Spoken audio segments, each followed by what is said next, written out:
This is one of the most extraordinary puzzles I've ever seen. Full stop. Yeah, you have. You've drawn a heart. That cannot be. That cannot be. The heart. Is My that? goodness. I mean, Shye is a sort of genius. She could have done that deliberately. The givens and the first digits you get, so that 1, 2 and that 8, 9 complete the heart. That is quite exceptional. That is amazing, isn't it? This cell, well, it's not going to be the gray, because then that would now have 8 cells. So it's got to be the green. Shye, that's lovely. What a beautiful puzzle. Wow. Because that's just top quality stuff, isn't it? But it's very awesome. What Shye wanted to do is to show a very particular technique to do an elimination. Get one cool elimination and feel good about yourself for doing so. Oh, in fact, this is just sick. It's so clever. Okay. All right. Hats off to Shye, as usual. And I think for once I may have cracked a Shye in the time. Hoo-wee! Okay, I'm relieved. That is a relief. Literally, I feel a flood of relief going through the body. This is Shye playing a joke. It's Shye playing a joke. She's basically saying, ha ha, can you spot the symmetry? It always cracks me up the woo-wee from that one clip. I just can't keep a straight face for that one. Anyways, welcome everyone to the final episode. Hello. Yeah, of Setter Spotlight for this season. And we have a wonderful guest here, Shye. Hello, Shye. How are you doing? I'm doing okay. How are you?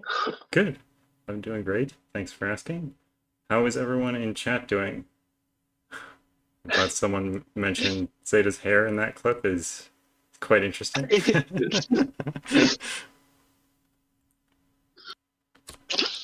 Thanks for your astute observations, Isabella, always.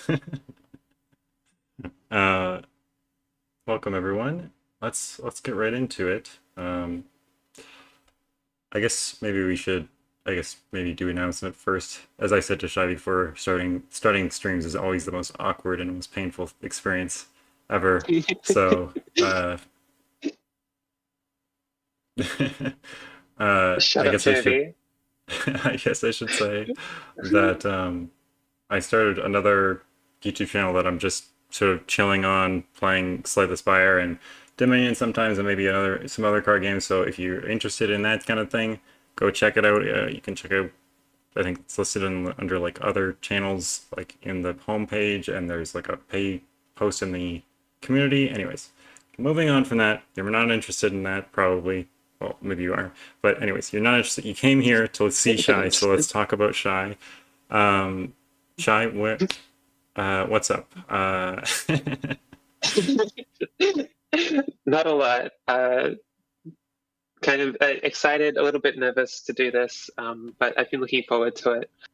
We've been planning to do this for a while now, but like we've had technical difficulties and just like the wrong timing for everything. But Yeah, finally doing it. Excited for that. very excited as well. Okay, so whereabouts do you reside? Are you in? You're not in the U.S. Because your time zone is very different than I'm the US. not. I'm in Australia and I just recently moved actually. So I'm currently in Melbourne and this might not be like where I actually settle because I'm still like trying to find a more permanent place to live, but Right. that's where I am at the moment. Cool. What do you do for work? Currently unemployed, but I am looking to find work. What is I'm your going to need to. what is your ideal job like in the future? Ideal job. Shit. I don't know. Turn it into a think job I interview, I just guess. love to. I just love to continue pursuing creative fields. Like I've always been a creative person, and just Right. like doing puzzles and all that is an outlet like that. So if I could find a job that allows me to sort of continue down that path, that would be what I'd like to focus on. But I don't have like a specific job in mind, I guess. Right. Do you have any hobbies or interests outside of puzzling? A few. Music, most notably. Um, I listen to a lot of music and I make some on the side as well. And I guess like other stupid stuff that doesn't matter. What? Such as? Just kind of embarrassing stuff like recently getting obsessed with My Little Pony. Oh, okay. Like years after it finished, stuff like that. Yeah. I mean, But it's mostly just music and puzzles that makes up my life. right, yeah. What kind of music do you make? What kind of music do you enjoy? So I've mostly been making electronic ambient kind of stuff. But recently I've been like looking to branch out and try other things. What I listen to is very different to that. I listen to a whole lot of, I guess, EDM, pop, dubstep, that kind of stuff. That's like mostly what I listen to. Very energetic stuff in comparison to what I make, which is a lot more relaxed, low key kind of stuff. Right. JD's plugging my Bandcamp and everything.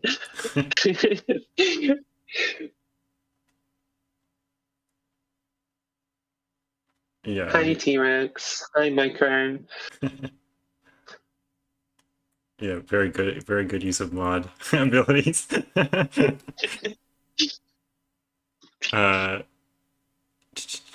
you have any pets? Well, my housemates have 2 cats, but I myself no, not really. Right. Let's go to one of these interesting questions which you've asked before. I don't have any weird questions that new weird questions, but I like this one. Now that I've said that, I don't want to even ask it, but if you had a condiment for a meal, what would it be? If I were, did you say it? If you were to have a condiment, like a ketchup, for example, for a meal, what would it be?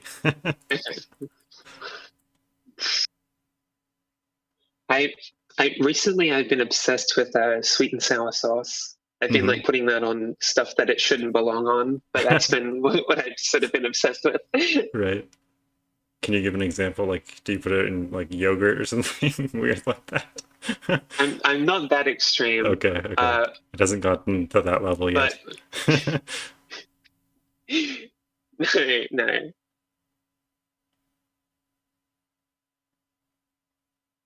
Just like a Keep being distracted by chat. Yeah, it's quite distracting indeed. Yeah.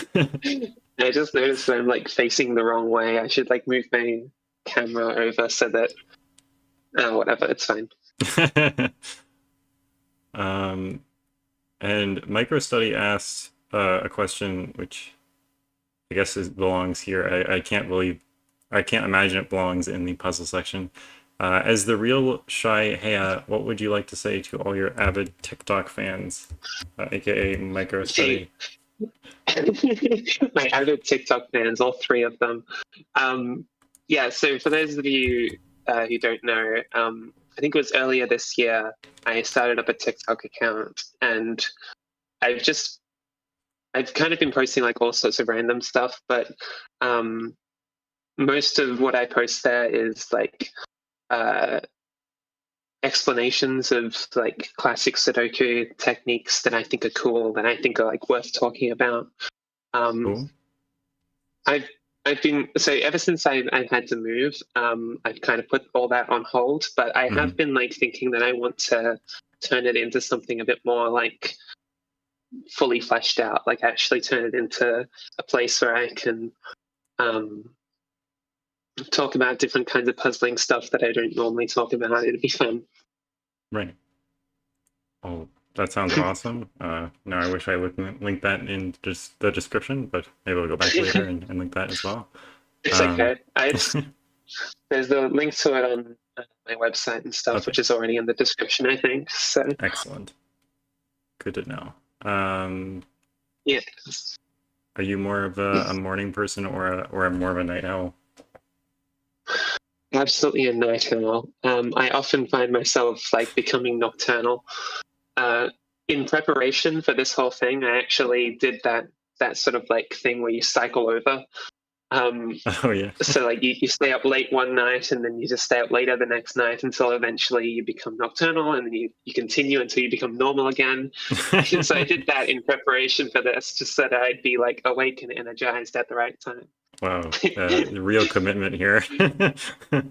Because it's easier to me than waking up early. I cannot stand being woken up by an alarm. Like that just kills me. Yeah, Worst way to wake up. I thankfully I don't have to wake up to an alarm anymore because my cats wake me up every single morning. So, Oh, that's a cute way to wake up. yeah. That's a nice way to wake up. Thankfully they don't bite my toes anymore. But Oh no. yeah, that was the original way. But now it's a little bit nicer and cuter. Anyways, moving on. Let's talk about puzzles now. We've talked about Okay. catch up enough. Uh, so what was the first puzzle that you ever set? First puzzle that I ever set. Shit. Crap. It was a long time ago, and so I'm not going to remember it that well. The first thing that I remember setting and like actually sort of caring about it enough to like keep it around was a thermo Sudoku that had like thermometers which filled up the entire grid and no given digits. That was very quickly after I saw my first Cracking the Cryptic video. I was just sort of immediately inspired. Like I went and I watched a couple more of their videos and I was like, I want to make some of these variant Sudokus. And that was the first thing I pumped out. But man, that was ages ago. I think I made that thing on paper, actually. Oh, I yeah? didn't use online solving or setting tools. When was that? Like It was before. around? It was before F puzzles. It was. Let me actually Google. Sorry, not Google. Find the video. Google, so that I get what like was a my reference first puzzle? point.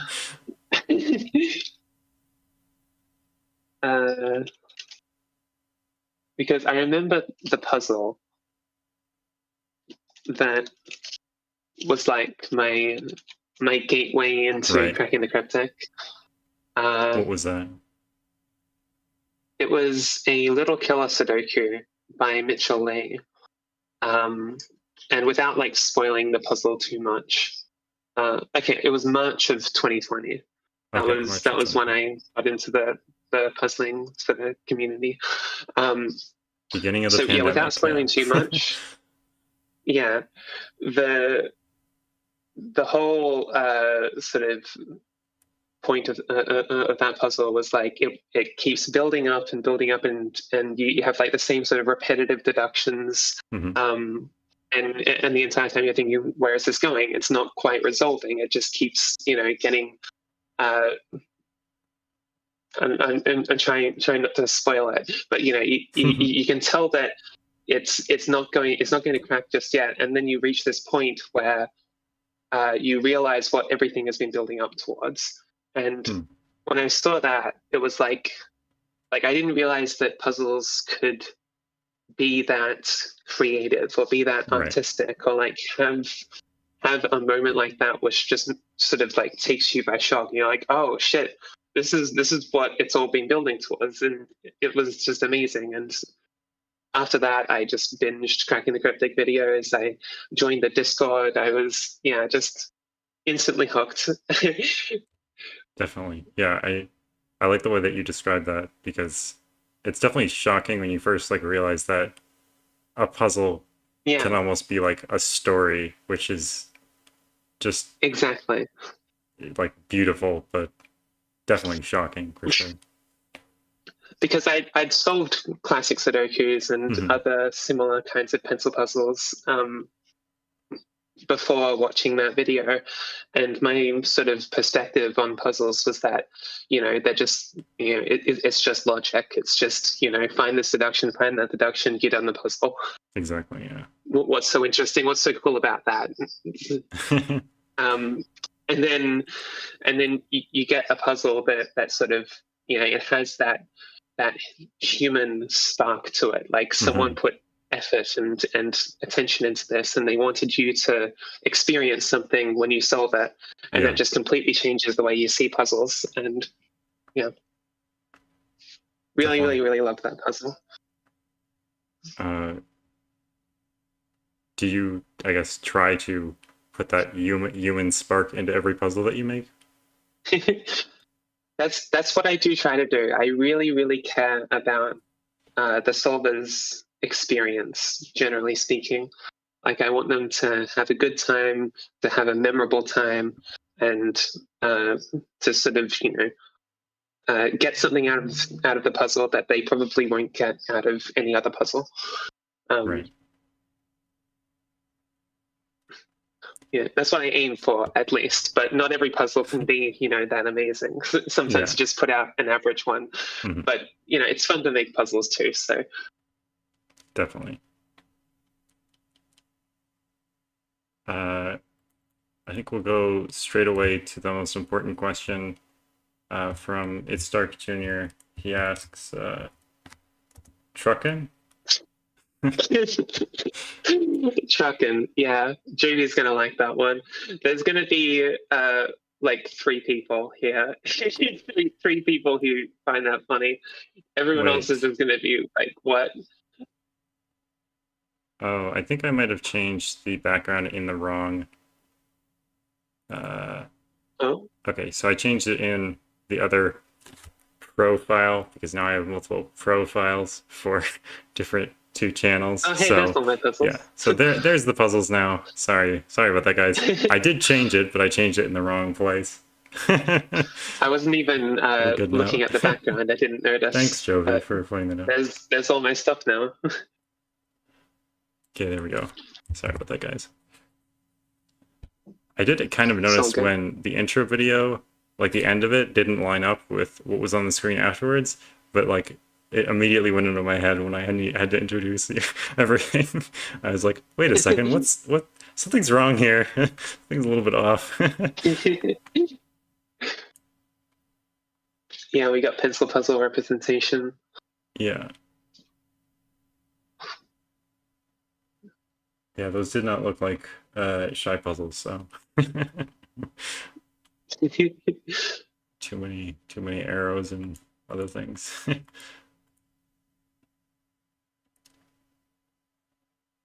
Truckin'. Well, thank you, Belsida. Kodak actually has something interesting which I wanted to bring up earlier when you talked about music. He had asked, I've never written music, so I wonder if you can say something about the similarities and differences between creating music versus creating puzzles.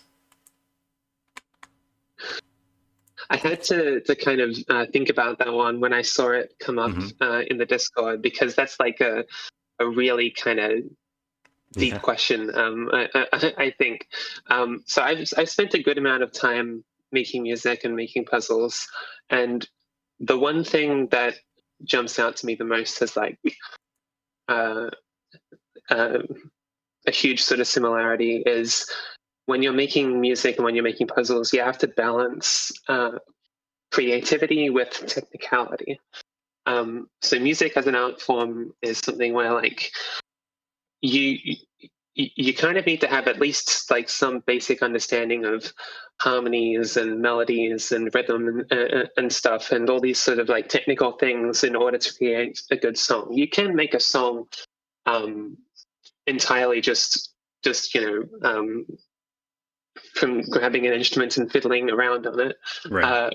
But the more you know, the better you'll be able to express your ideas. And the exact same is true for puzzles. Like if you want to make an interesting Sudoku, for example, you don't have to know how a tri-value autogon works or whatever, but if you do know, the puzzle that you will be able to create is going to be that much more realized because you have a deeper understanding of how the puzzle works, right? But at the same time, there's that balance, because if you get too technical, you lose the creativity. You become like a bit too focused on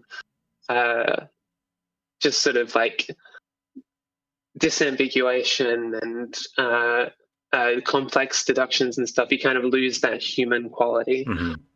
So there is a balance that you have to sort of strike between the two. Definitely. I guess the difference is that, I mean, now that I'm saying this out loud, maybe it's wrong, but I was gonna say the difference between music and puzzles in that sense is that if the listener doesn't know all the information that went into putting the song together, they don't really lose appreciation for how it sounds. But with a puzzle, Right. you might not appreciate it the same way if you don't know the technique behind it. True, yeah. That's definitely a big difference between the two. The fact that when it comes to music, the listener is a lot more disconnected. Like, whereas when you're solving a puzzle, like you have to sort of like work things out. You have to put in some brain power to solve a puzzle. You don't really need to put in brain power to listen to music. I mean, you can like listen to songs and try and dissect how they were made, but you don't have to. When you're solving a puzzle, you kind of have to if you want to solve the puzzle. Right. So, yeah. I guess we've never thought about just absorbing a puzzle without and doing anything. Maybe that is something that could be done. Oh, pretty Just puzzle. go into a puzzle. Just put in random numbers and shade random cells. Yeah. Like, have fun. Who cares? Just have some fun. I guess that's an option. Let's get Jovial's FMK out of the way before we get too far. Oh God, I forgot about that. Yeah, I'll paste exactly what's said. I'm not exactly sure who two of these people are. This is another thing that only Jovi is going to get. Yeah. So these are all the same person. They're just different names for the same person. Oh. That being said, I'm gonna go. I can't swear on this, can I? Or I shouldn't swear. I'm just going to say F Concern, M Jane, and K Leroy. Okay. Because Leroy is basically dead anyway, not on streaming. There we go. Yeah, you can swear, but we're not 30 minutes in, so the bot might pick it up. I'll be PG. Yeah. Well, once you're like an hour in, it's pretty okay, but Okay. first 30 minutes usually is not ideal. Okay, let's go away from these viewer questions. These ridiculous questions. Let's ask about, okay, so how long did it take you to get your first CTC feature from when you started setting? Oh, okay. So I remember my first feature, I didn't actually send in the puzzle. Prasanna sent it in for me because he thought the puzzle was cool and interesting. Looking back on it, I find it to be a really messy kind of puzzle. Like I made it in the back of a car on paper. And like it was just kind of really shoddily thrown together. It had a complicated rule set, but Simon seemed to enjoy it. It was old cracking the cryptic, like the quality standard was a lot lower. You could get away with your debut puzzle being kind of average.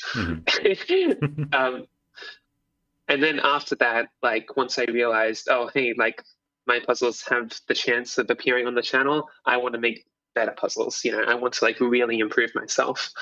So that happened like, crap, I can't remember. It would have been a couple months after I joined the Discord.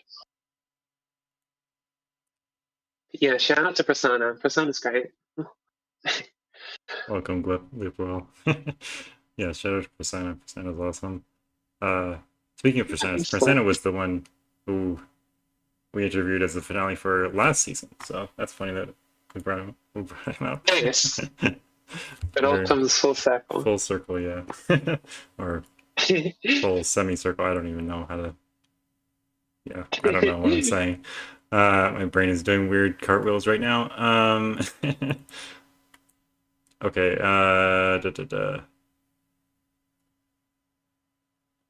Cartwheels and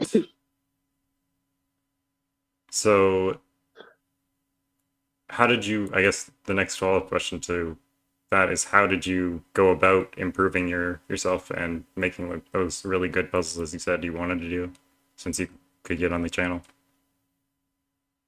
So I think probably the best thing I did to get better at making Sudoku, which is what I wanted to do, because I wanted to appear on Cracking the Cryptic, and at that point in time, they weren't really that interested in doing too many pencil puzzles because they were gaining a lot more traction out of doing Sudoku.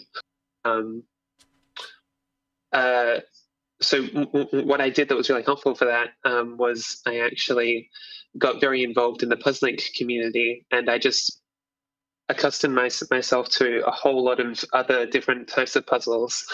And I think the next puzzle I got featured was actually a hybrid of Litz and Sudoku, which I was very proud of at that point. That was the point where I realized, okay, I'm getting somewhere. I'm actually making puzzles that feel like they're worth revisiting. Like they feel like they're worth the time putting into them. I think that puzzle is right under me, just a little bit of it. Is it? Oh, there it is. Yeah. It's right under you. I was like, I'm pretty sure that one is on the screen. I remember getting that one. Sorry, just reading the chat. Wisteria makes a good point. Speaking of cartwheels in some people's brain,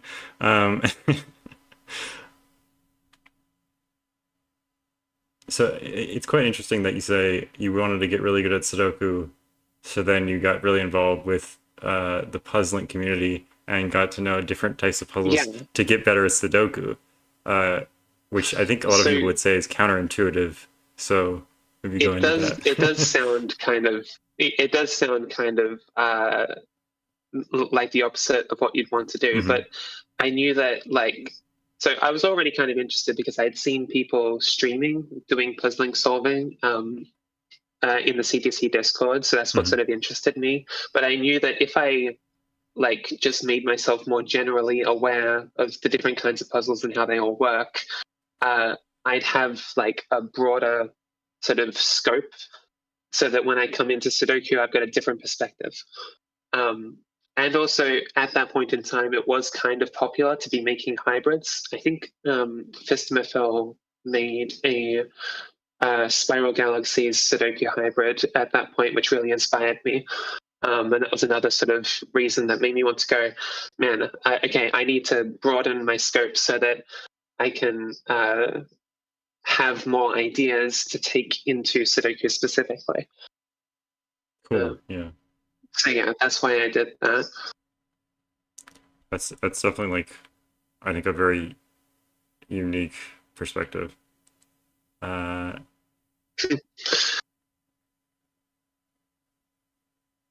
you do set non-Sudoku, actually wait, I have one more follow-up question. Did you just sort of get involved with puzzling by solving a bunch of puzzling stuff, or were you making a bunch of non-Sudoku as well at that time? It was kind of a bit of both. So at first I was just sort of watching people sort of stream themselves. I remember Sophie did a lot of streams back in the day, and Riri as well did a bunch of streams. And then I started making my own Heoarches and Yagulans and stuff. And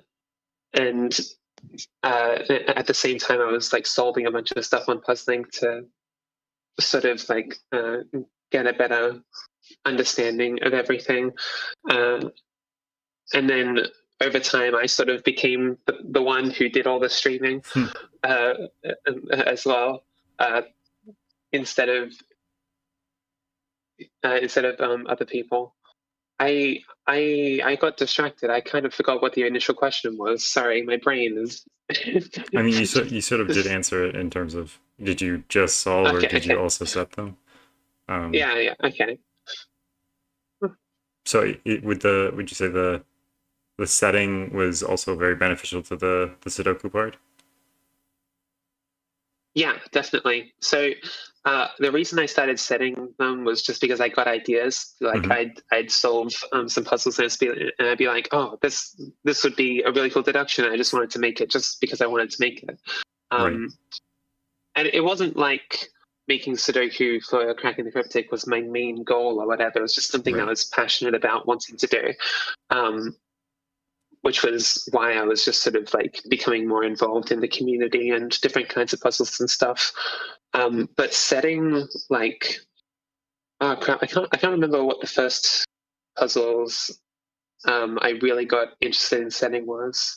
I'm pretty sure it was Acre, because Eric had just invented that genre, and I thought it was awesome. So I made a whole bunch of Acres, and then also Heoarche and its variants were the ones that I like immediately latched onto. So I sort of like had like an instant attraction to shading puzzles, I guess. Right. But making those just like I found them a lot more fun actually than making Sudoku, because they didn't have that sort of global constraint that sort of would lead things to break sometimes without you realizing. Especially since like back when I was very first like starting out, I was making puzzles on paper. They were really kind of like sloppily thrown together. And now I was using puzzling interface. So I was using online stuff to make the puzzles, which was immediately easier. Right.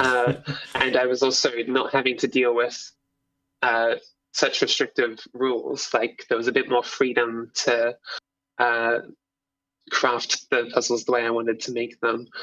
I feel like starting your setting journey with Sudoku is pretty tough, actually. Right. Like a lot of people do it because a lot of people, like me and like everyone else, got interested in puzzles via Cracking the Cryptic, and they mainly do Sudoku. Also, it's just a really popular genre. But like, it's not the easiest genre to make. I think it's pretty damn complicated. So it's kind of like a hard entry point. I feel like a lot of people would have an easier time if they started by, I don't know, making some simple loops or something. Definitely, I definitely agree. Although I guess there is the problem. I thought about this a lot actually. There's the problem where something like a simple loop, when people are making something like that, they don't know what to, like, they can't have any ideas because it just seems like, I don't know, it's so open, you know. Whereas Sudoku, you can immediately see the effects of what you're doing. I guess is slightly different, but because there is so much complexity. There is that give and take, because if something is too simple, it does become harder to sort of come up with something that's interesting or worthwhile, or you know, just a good deduction at all sometimes. And I guess the cool thing about setting something so complicated as Sudoku is that no matter what you end up with at the end, you're gonna feel like it's awesome. Because Oh yeah. yeah, I remember the first time I actually made a finished working Sudoku. Like I was so proud of that yeah, because it took effort. Like definitely, yeah. it wasn't easy to make it. And so I remember like showing my family and stuff because I was Right. still kind of young at that point. Uh, yeah.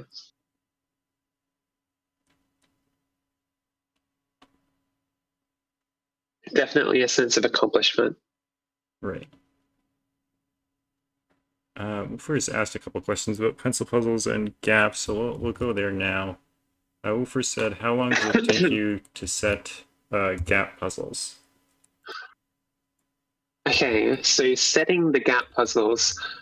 So after doing it for like a year or so, I've managed to sort of get into the rhythm of doing them at my normal puzzling speed, which would be like around 1 to 4 hours ish.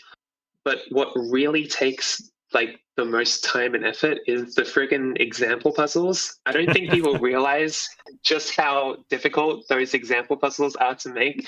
They are nightmares because like so it's extremely hard it's extremely hard. You have to fit in a required deduction for every single rule.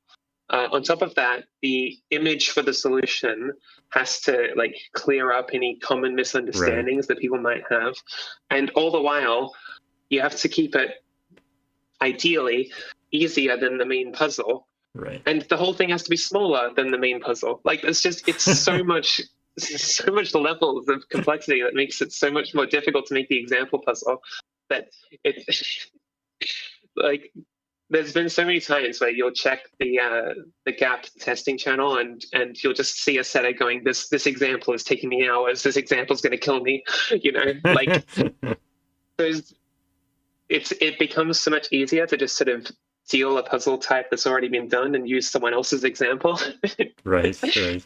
because they already did the effort of going through that. Uh, If it's but small enough. it is worth it.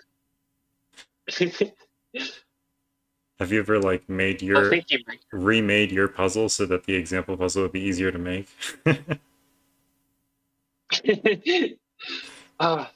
There have been points where I just chose a completely different genre instead because I was getting frustrated.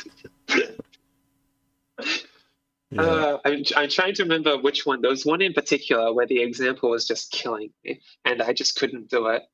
Like I had the main puzzle made, but I just couldn't do the example. Uh, I'm not going to be able to remember it, but it was one of the more obscure ones that's on Eric's rule document. right. That is a very long document, so there are plenty of obscure ones in there. Yeah, but and I get outside of the example, yeah, it only takes me like 1 to 4 hours, I'd right. say. That is quite a bit of time though. Sometimes. Yeah, it, I don't know. It depends. Sometimes you like absolutely speed through it and you get Mhm.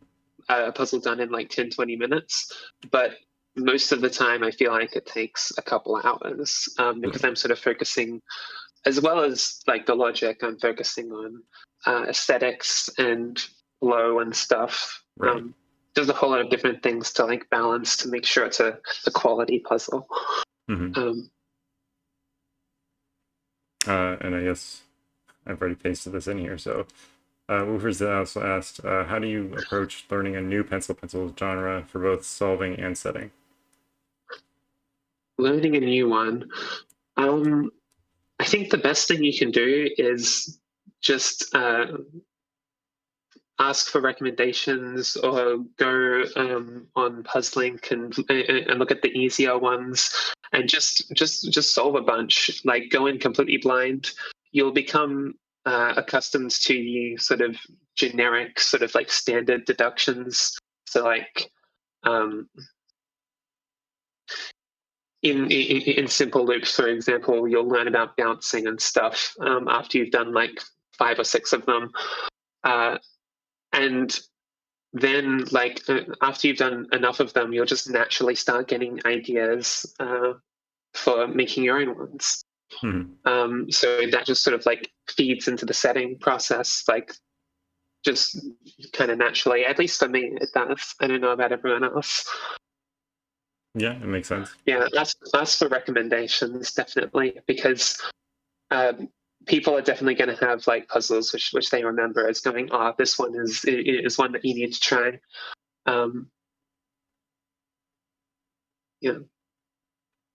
Cool. I guess there are some genres like that have some deductions that are just way too difficult to figure out like on your own. Like for example, penalty theory in Hayawaki. Like, how would you go Yeah, learning that sort of genre?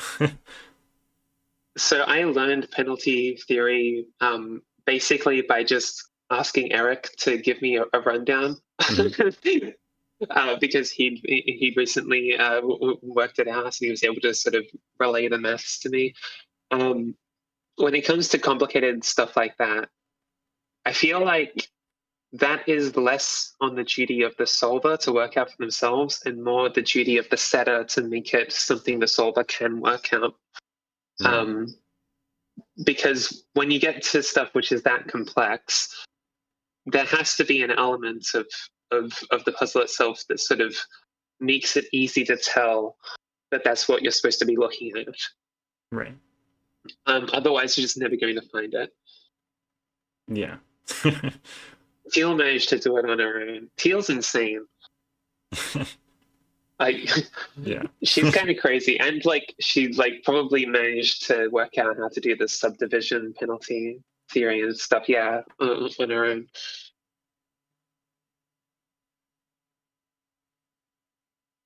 So far, the only Penalty's thing hard though. I only know about Teal is that she did that, and I agree she is insane. Definitely. she literally solved Hayawaki. Yeah, just the entire genre solved. Yeah, done. Not the puzzling, just the whole genre. just the whole genre. Yeah. Done. Do you think, especially for people who just set Sudoku, do you think it's different setting non-Sudoku than Sudoku? Like, do you set in the same way? That's a hard sort of question to answer briefly. I feel like there are definitely similarities, but there is also a noticeable difference. With any puzzle type that has like some sort of global restriction or some sort of like really, really powerful rule, it's going to make it naturally feel different to create the puzzle, because you have less control over particular aspects of the solve path. Right. But then at the same time, you also have like things just sort of resolving on their own. You don't have to worry about like this disambiguation so much.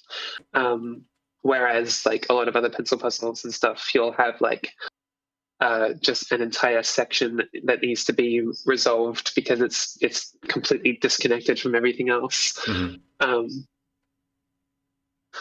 So yeah, they're just very different experiences, but you can learn a lot, I think, from doing pencil puzzles and then taking that into doing Sudoku, or doing Sudoku and taking that into pencil puzzles. You'll just have that different perspective, and it will definitely shape like the way you approach making those sorts of puzzles. Like, I feel like the style that I've developed, that I'm kind of like recognized for, is very heavily influenced by pencil puzzles, both in sort of like aesthetics, but also like how the logic feels, I guess. Right. I don't know. And that's a hard question to like very briefly kind of answer. I feel like that's something I could spend hours talking about. Would you say it's more different between Sudoku and like most other pencil puzzles, or is there similar levels of differences between each type of pencil puzzle? Definitely with variant Sudoku, because variant Sudoku is like a whole other beast Yeah. now. Because it's sort of formed its own culture, and it's formed its own like just when I look at most variant Sudokus these days, they just have an entirely different feel, a different community, a different approach to everything. And there's nothing wrong with that. I think it's really cool. It just feels very different. So yeah, if you're someone who like primarily sets variant Sudokus and you're looking to set your first pencil puzzle, you will like immediately feel like, oh, this is different. This is not what I'm used to, and you'll kind of have to rewire a little bit. But I think that can be very healthy and good for expanding your skill set. So Yeah, I was just thinking about this as you were saying it, but I didn't even realize until you said it. But when I was first studying like some pencil puzzles, I was almost kind of like sitting there waiting for something to happen when I didn't add anything. Exactly. Like as if it was gonna do something itself. Yeah, Yeah. you kind of when you're setting variant Sudoku, and say you're setting an anti-knight puzzle, there's a whole lot of rules that are doing stuff that you kind of expect to either resolve on its own, or like stuff that you need to dig deeper to find. Like I haven't worked out everything that this puzzle has yet. Yeah. Whereas when you're setting a pencil puzzle, like once you get the deduction for a certain area, that area is kind of done. Yeah. You don't really have a whole lot often, like because this isn't true for all pencil puzzles, but with most of them, you don't have a lot of further impact from that initial starting point, and so you have to make that on your own. So it feels very different. For sure.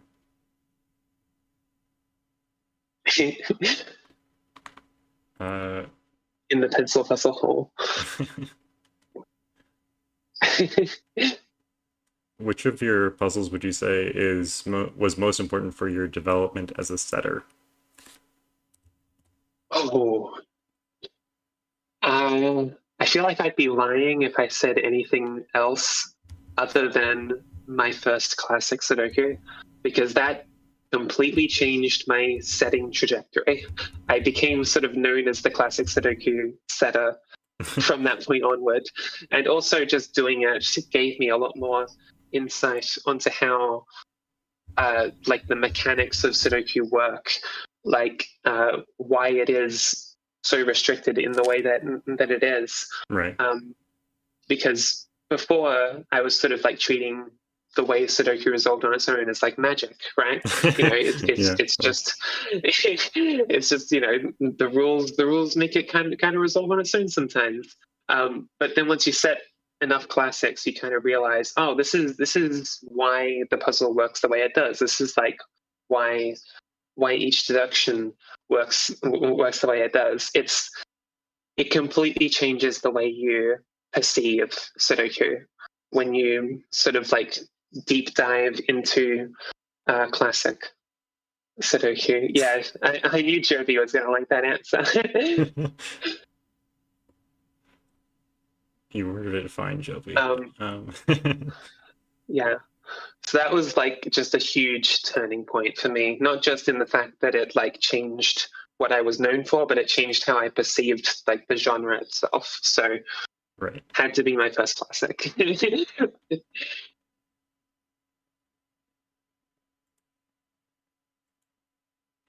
So I guess let's talk about classic Sudoku for a second, because we said that variant Sudoku was a beast, but classic Sudoku is also quite a beast in terms of there's a lot of depth to it. Well, it's a different beast. Definitely a different beast. So sort of in the way that I was talking about how variant Sudoku has its own sort of like community and worlds behind it because of how far it's been explored and how much people are sort of like pushing this very particular type of puzzle. Classic Sudoku also has that kind of like, there's a community of people who are pushing like the extremes of classic Sudoku. Mm-hmm. And when you get into that world, there is, I can tell you, you will not stop learning things. To this day, I am still learning things. I'm still like discovering new stuff in Sudoku that I didn't think was possible. It is an endless rabbit hole, and it is a really fun rabbit hole to dive down. Yeah, the software for doing classic Sudoku is there's a whole lot of fun stuff. I use Exito. Quite a few people know this. Maybe not everyone knows this, but Exito, learning to perceive Sudoku in the form of truths and links completely changed how I understand and how I think about all these basic deductions like swordfishes and tuples and stuff, right? Stuff that most people have heard of, like still complicated but Right. kind of common. Completely changed how I viewed those. Yeah, we saw a bit of X pseudo in the speed setting competition. Yeah, the speed setting competition. I was using it a little bit there.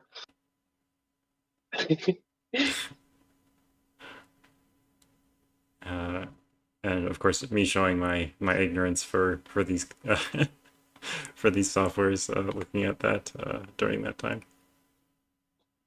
But yeah, it certainly is fascinating to watch people set classic Sudokus, and very different than watching someone set variant Sudokus, even pencil puzzles. So yeah, seems like it's sort of its own world, as you say. Yeah, it is. I feel like there's a whole lot of different kinds of communities within the puzzling community that are like these specific niches that people get really interested in. Right. Like, for example, the gas and the gap puzzles have their own communities, which, you know, the way a gas or a gap puzzle feels is so different from most other puzzles. Like, they're crafted in a very particular way because it's just a specific niche that people are interested in. It's like a whole other scene of puzzles. Mm-hmm. It's kind of different from genres. I don't want to call it a genre because that's what we like. We already use that term for Words other are stuff, weird. but it's like its own thing, right? Yeah. It's like its own kind of community. It's like a species of puzzle or something. Yeah, kind of. Style is a good word for it. Style is a good word, yes. Yeah. Thank you, Joby. I think style would be the word that I'd settle on. Okay, well, let's see how high Joby can jump. Let's ask Joby's question here. What Okay. It's too long for Joby. Too long. Oh, is this the question I think it is? Yes, it probably is. Yeah. Okay, I'll read it out here. So, what is it that you think about when placing clues with regards to aesthetics? Are clue layouts, particularly in non-Sudoku, decided before you know what the clues are? You seem to have a very specific style, lots of curves and symmetry. Okay, yeah. So there are definitely some like visual things that I have like a natural tendency to gravitate towards. For example, when I'm like setting puzzles that have region borders, like hairwalking and stuff, something I tend to do is avoid four-way intersections for no other reason than I think it looks nice. And then more generally speaking, for like most puzzles I do, I employ some form of symmetry or mixed symmetry or just symmetry on a particular type of clue. And these sorts of like self-imposed restrictions, they stem from aesthetics, but they like really refine how I actually make a puzzle. But to answer the question, in some puzzles, yes, definitely. I decide the layout first, and then I try and make a puzzle that fits it. Right. So for the gap puzzles, I tend to do that every now and then. If I don't have much ideas, I'll take a genre that I'm interested in, and I'll come up with a layout, and I'll just try and make something that fits the layout. But something that I do for like almost all my other puzzles is, once I've put in the starting clues that I need for my sort of like main deduction or my starting deduction or whatever that may be, I'll add in symmetric markers, sort of, you know, there will be a clue in this Right. spot. I just don't know what it is yet, and then I add in the markers so that it's something that looks pretty and it's symmetric and it's pleasing to me. And yeah, once I have those sorts of extra restraints in the puzzle, it helps me continue making it, because I have to be a bit clever with like how I disambiguate the rest of it, how I use these undetermined clues. So I picked up these habits mostly from the puzzling community, like I was talking about, because the people who use that and sort of use the database there, very often they put like equal effort in visual quality and quality of the logic. Right. Also, one of my biggest inspirations, Sam Kaplan-Meier, he also has a similar sort of setting style of like really caring about aesthetics and stuff. So yeah, that's.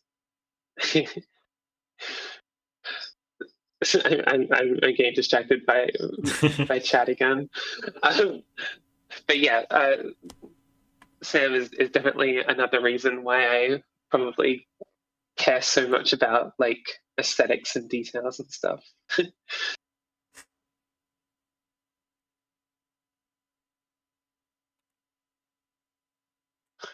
I don't know how to answer the question in terms of the curves, though. I'm not sure what it is. I just like making curvy shapes with my clues. Okay. I cannot give you an answer for that. I don't know. They look nice. Fair enough.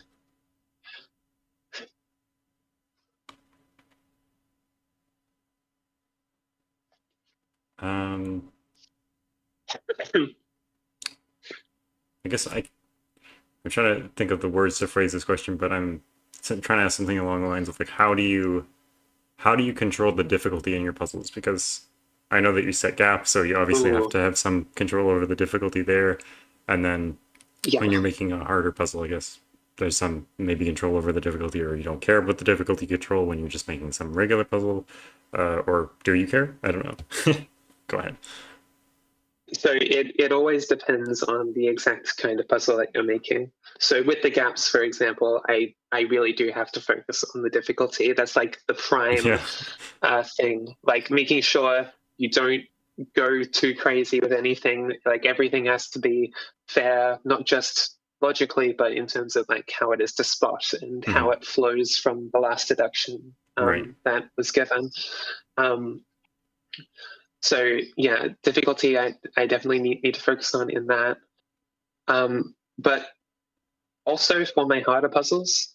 So I mentioned something I really care about is like the solver's experience. And I feel like if I'm going to make a puzzle that has a really difficult deduction, I want it to be rewarding. I want it to be fair. And so the most fair I can make it is sort of to basically say, if you find the thing that I want you to find, then the puzzle just falls apart. Like that's as fair as I can possibly make it, and that's why I sort of naturally developed that sort of one-step style that a lot of other people have been doing too. Because it's the nicest you can possibly be to the solver after doing something crazy complicated, right? Right. I very rarely make puzzles that are kind of like a total free for all. It's just like complex deduction after complex deduction after complex deduction. Like that is a real rarity for me to make.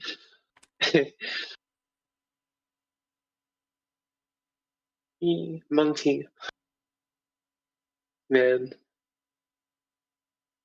that puzzle brings back memories. Do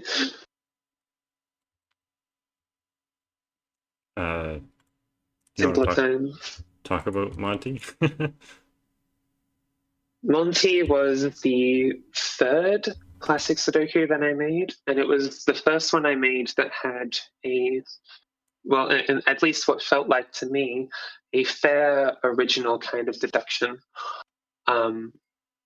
And yeah, I won't spoil like exactly what the deduction was, um, but I think I think Mark actually solved it on the channel as well. And this puzzle, there's a whole lot of reasons why this puzzle is kind of a memorable and nice one to me. It was the first classic Sudoku where I feel like I accomplished something that I hadn't sort of seen other people do. So I felt really proud of it for that reason. But also something that sort of was notable about it was the fact that I got some help from Sam, who was a big idol for me, not just at the time, but to this day. So having his sort of help in finishing off the puzzle was definitely nice to have that sort of aspect of collaboration.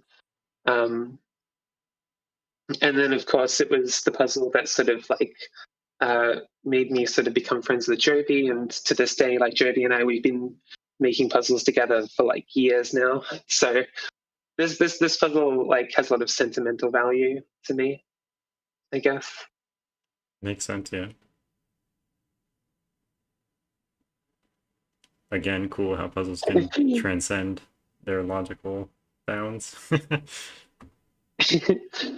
That's what the best puzzles are to me. The ones that are memorable, that have that sort of experience, that like sort of go beyond it just being a puzzle. It makes it like a form of art.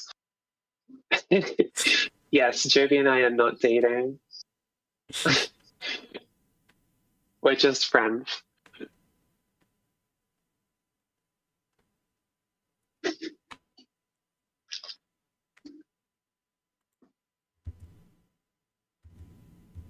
Shelby. Oh boy.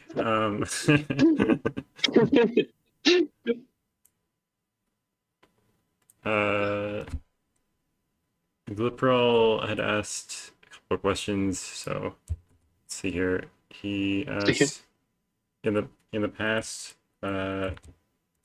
this one's too long too. Cut out. You all need to ask shorter questions. There is a character limit, I think I know what this one is. In the past, you've said a lot of fascinating hybrids, Sudoku or otherwise, which I cut out of there, with logic that seemed like the rule set was perfectly made for it. What inspires you when coming up with these ideas for a new puzzle? So when I make hybrids specifically, I actually start by thinking about like rules that work well together. I don't really sort of come up with a deduction that requires two different rule sets at once. I think, what if I had this rule set and then also this rule set? Would that be cool together? That's where I sort of get my hybrid ideas. So I guess that's why they feel like they have synergy. Also, something I do is I typically like just play around a lot with the hybrid, just sort of making easier puzzles and just sort of getting used to how the rules sort of mesh together. It's kind of a similar experience to making a brand new puzzle genre. There's a whole lot of testing and just sort of like it's just checking that the rules are as good as they can be. So yeah, that's where I get my inspiration for that kind of stuff. Right. Yeah,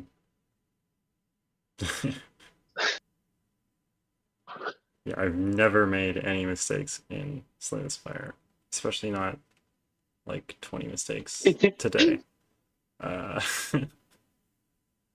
Anyways, totally didn't lose because I made a mistake today. Um, anyways, getting back on track. Jovi distracted me. I had a great follow-up question, which I now forget. She's very good at doing that. Oh yes, of course. The new puzzles that you mentioned. Have you come up with any new variants or new pencil puzzles genres by yourself? So I've come up with two original genres. One of them is actually like I consider it like the canon one, just because I've made a bunch of puzzles in it and it's been implemented to puzzling and all that. And so that's La Paz, which quite a few people have heard of. But I also have this other sort of like uh, spotty one that I've just sort of been like I've made like one puzzle in it and I abandoned it ages ago. No one really remembers it. It's called Syndicate. Uh, it's an interesting rule set, but I just feel like it's a bit too weird, and it's like it kind of feels like you're not going to get as much creative Mhm. ideas out of it. Maybe remembers Syndicate. Yeah. Um, I don't know.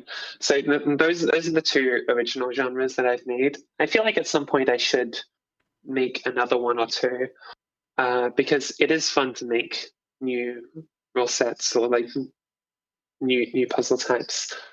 Um,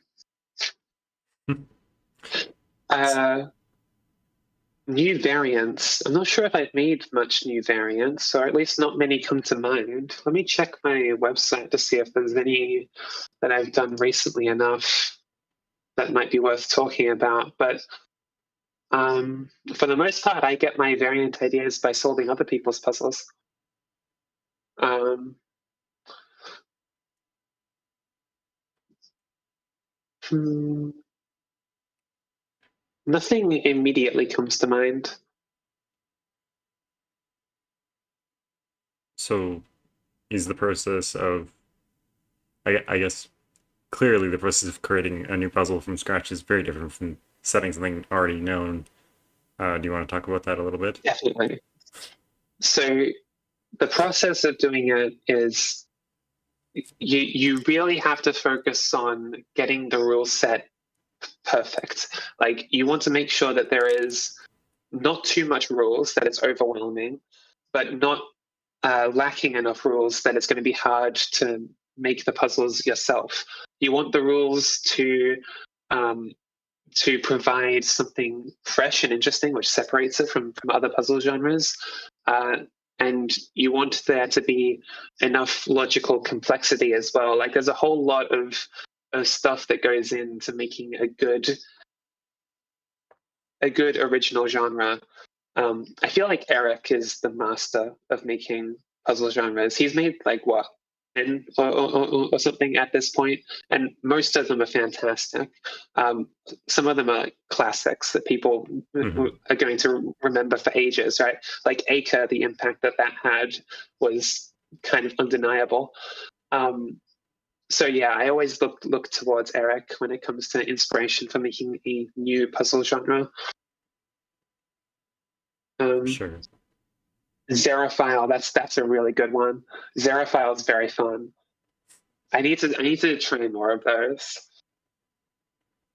Square Jam, that's my personal favorite. I love Square Jam so freaking much. It's such a simple rule set, but it is so satisfying. It's so fun. And I've probably made like 50 of them. I haven't posted all of them, but I've made so much squams in my life. I post a lot of them to the voice chat in the CTC Discord. I just love making them. They're so satisfying. I guess going along with the uh, new rules is, do you feel like you're good at writing the rules to your own puzzles?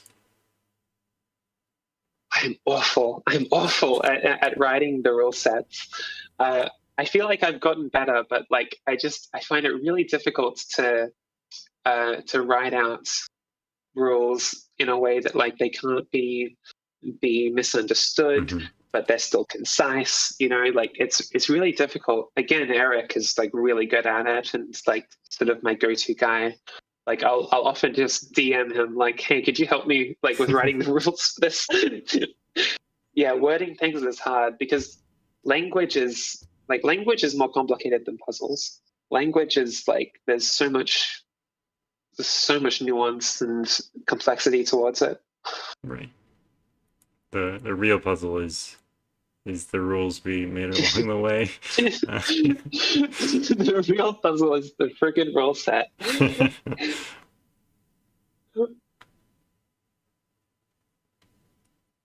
uh, if you had to only set one puzzle type forever and nothing else, what would you choose?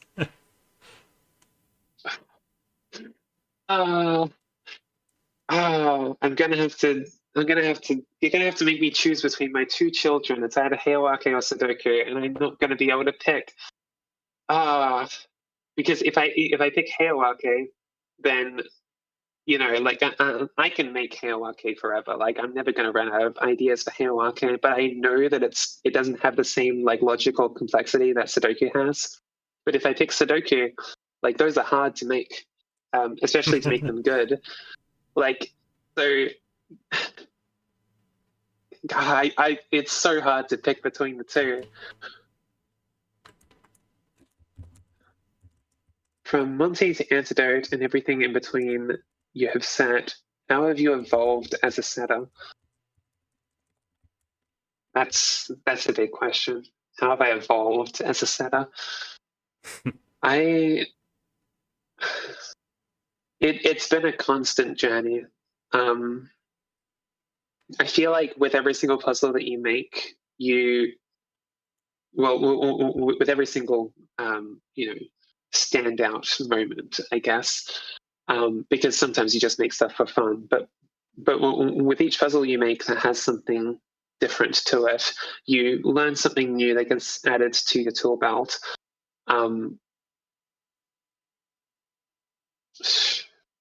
Man, so I used to be very very much so on the side of just put in deductions that make something disambiguate, and as long as it was cool and felt fun, then that was good enough. And so it was just a matter of like this deduction follows this deduction follows this deduction.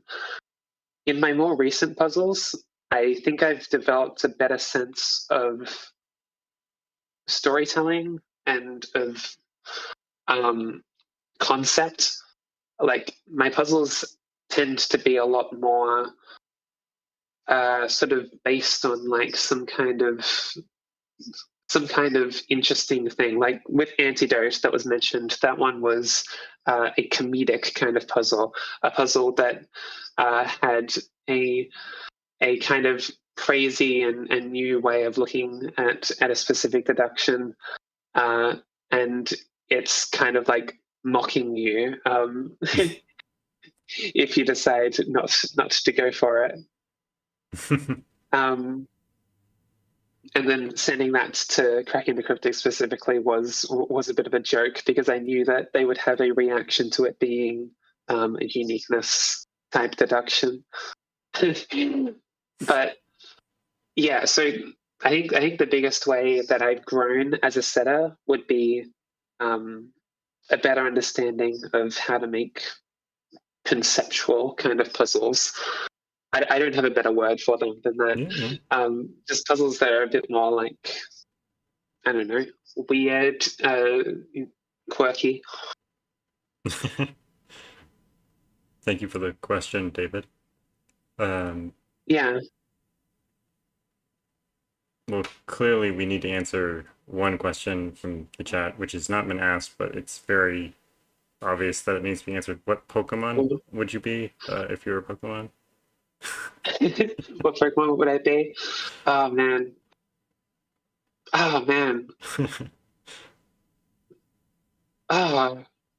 Gonna have to decide between. So my like favorite Pokemon has always like changed like over the years, but I feel like I've always had an affiliation to Absol for some reason. Absol's design and sort of kind of mystique has always appealed to me, like ever since I was a kid, and like I was playing the old Gen 3 games. Yeah, the little edgy guy. I love the asymmetric design. I love dark type Pokemon. Such an edgelord. They're nasty little freaks. I don't know, I like them. But yeah, at the same time, like, you know, it's an edgy kind of emo kind of Pokemon, but it's also like a kind of sleek and Yeah. and pretty design too, which I quite like. Yeah, I've always liked Absol. Nasty little freaks. Thanks for the quotes, Julie. Okay, I guess another hard question would be, do you find more enjoyment in solving or setting? Oh, probably setting. I really enjoy solving, don't get me wrong, but setting is, you know, is a creative outlet. It allows me to sort of like express myself to some degree, which I don't fully get out of solving all of the time. Plus, when you're setting, you're kind of like in control of everything. When you're solving, like you could be solving a shitty puzzle, that could, you know, dampen your day a little bit. But when you're setting, like if you make a shitty puzzle, that's on you instead. Could also dampen your day for so sure. yeah, I definitely get a lot more out of setting, I think. But right. you know, I love solving just as much as everyone. Mm-hmm. Solving is where you get all the ideas in the first place. Right. And then the follow-up to that is, would you set puzzles even if no one would solve them? Yeah, I think I would. I definitely care about getting feedback and making stuff that resonates with other people. Mm-hmm. But even if no one solved them, I would still get a lot of personal enjoyment out of making them. They're just a lot of fun to make. Like, as I mentioned, like I've made like probably 50 square jams that, and most of which I haven't sent to anyone. I just make them for fun. So yeah, I definitely still would be setting something if no one solved them, at least.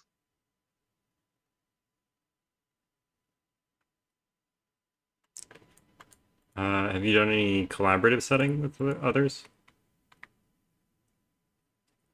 Every now and then. It's not something I do too often. It's a very different experience to making a puzzle on your own. I feel like making anything in collaboration is a completely different experience. It's difficult. You have to give up a little bit of your own input and creativity to sort of listen and take influence from the people that you're working with. Because if you don't, then it's not going to feel like a good collaboration. It's just going to feel like someone was taking over too much. Yeah, I was gonna say, if it doesn't feel like a different experience, I think you might be doing it wrong. Yeah. Oh, right. How much speed setting have you done? Oh, I remember back when those speed setting events were like first being held in the Cracking the Cryptic Discord. Mm-hmm. Like when those were first becoming a thing, I did like all of them as they were happening, but then eventually I sort of lost the passion to do them. Speed setting is hard. Speed setting is so hard. I don't feel like I'm made for it because I really focus. I get hyper focused on details. Right. Sorry. Yeah, I feel like you really have to sort of loosen up when you're speed setting. You need to just be okay with things being a little bit crappy. Yeah. You can't have everything go your way when you're Right. speed setting. But it is a lot of fun. Yeah. It's like a fun, stressful thing. Right. Yeah. Fun stress. Yeah. It's definitely stressful, but it is fun. So how long does it take you to normally set something? Normally a couple hours. I'd say 1 to 4, 1 to 5 for most puzzles would be how long I take. It can vary. Like sometimes you set something super quick just because, you have like the idea in your head, you start doing it, and then the puzzle just sort of like resolves a lot earlier than you expect it to. Sometimes it can take a lot longer. Sometimes it can take days because this specific idea is just not cooperating with you, right? Right. But for most puzzles, it's a couple hours.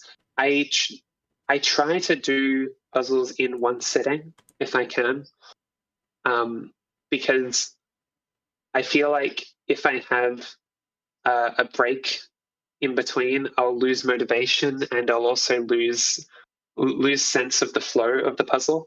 So I want to sort of like set everything in the same setting. Yeah.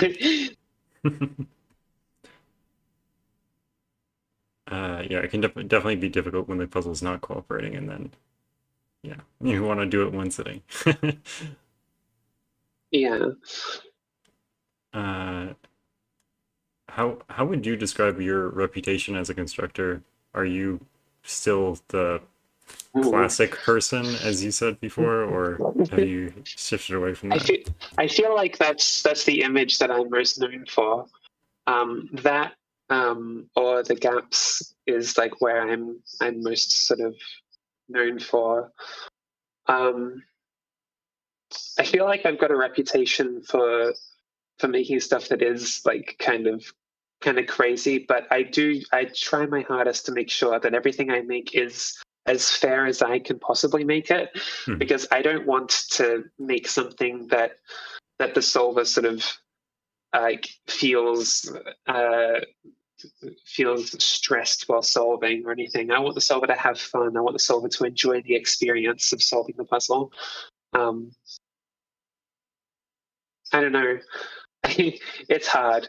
When I read the comments of like CTC videos of my puzzles, there are so many people who just go, I never would have been able to find that. This is beyond me. This is like some crazy stuff or whatever. And I'm just like, no, please try. Please try my puzzles. They're not that hard. Like, yes, I will admit some of the stuff I do is pretty crazy, but I do try my hardest to make them as fair as I can possibly make them. I care about the solver's experience. It's just it's hard to do sometimes when you have like when your main idea that the whole puzzle is based on is just by nature really complicated. Right. Yeah, except for Roman Candle. Roman Candle, that one I was just going crazy on.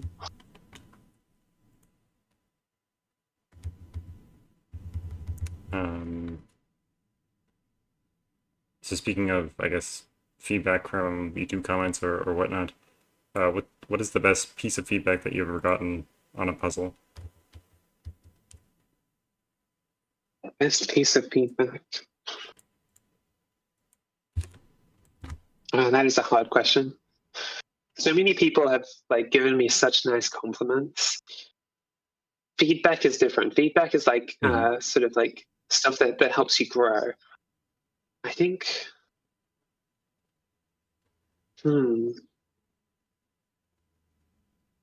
This is something I'd have to sort of like sit down and think about to give you like a meaningful answer. I feel like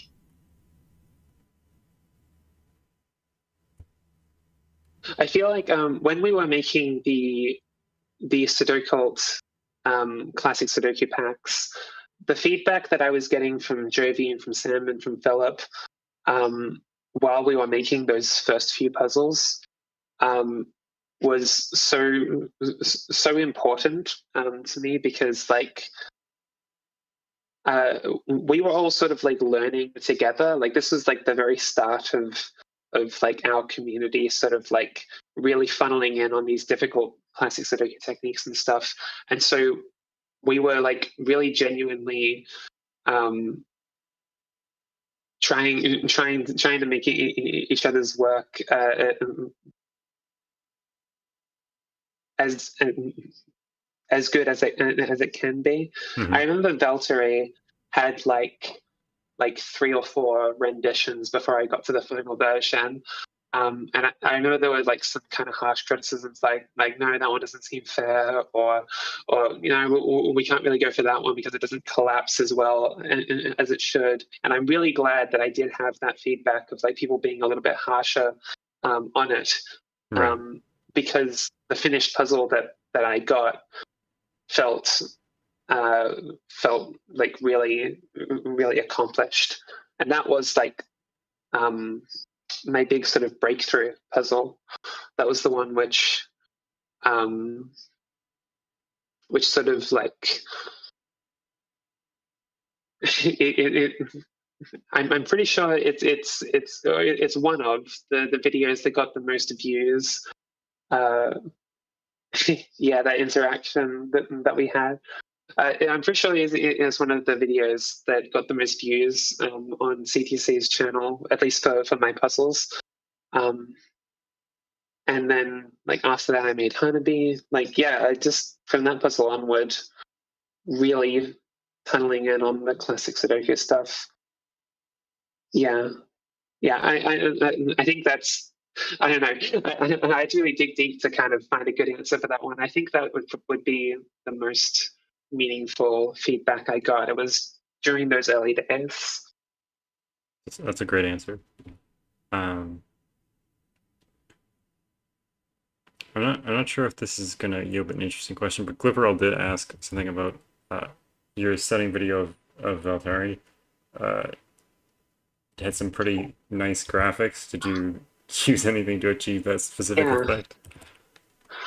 Thanks. I'm glad that people appreciated the graphics that went into that. So I used Photoshop to make the slides for that video. They were all hand drawn, kind of using Photoshop. And then I edited it all together in Filmora. It took a long time to edit. Like, I'm pretty sure it took like 2 weeks. I was worried I couldn't get it out quick enough, like for when CDC wanted it. But I wanted like the quality of that video to sort of reflect my like the setting quality that I strive for.